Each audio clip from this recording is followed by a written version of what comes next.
If you've never heard of Pohnal, you're not alone.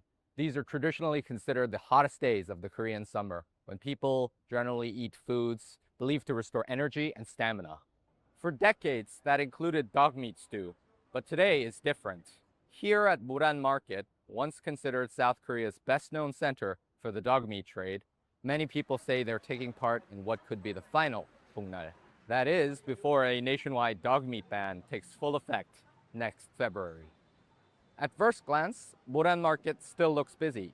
The lunch crowds are here, the restaurants are full, and steaming pots are coming out of kitchens just as they have for decades. But look a little closer, and the market tells a different story. The restaurant we're visiting today is one of the few places still known for dog meat stew, and on a day like this, many of its customers are still ordering it. Yet vendors say most businesses here have already moved on with demand declining. What's striking here is that many of the people who support ending the dog meat trade still describe today as emotional.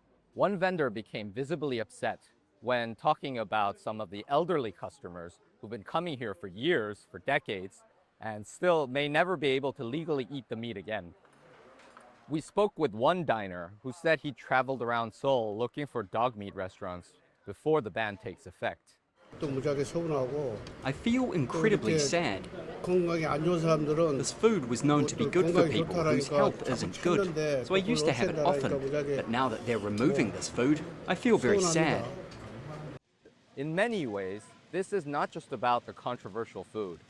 It's a story about generational change in South Korea. The customers still seeking out dog meat are largely elderly, while younger Koreans have grown up with very different views about animals, pets, and food. The dog meat trade isn't disappearing overnight. There are still customers here, and there are still vendors serving them. I'm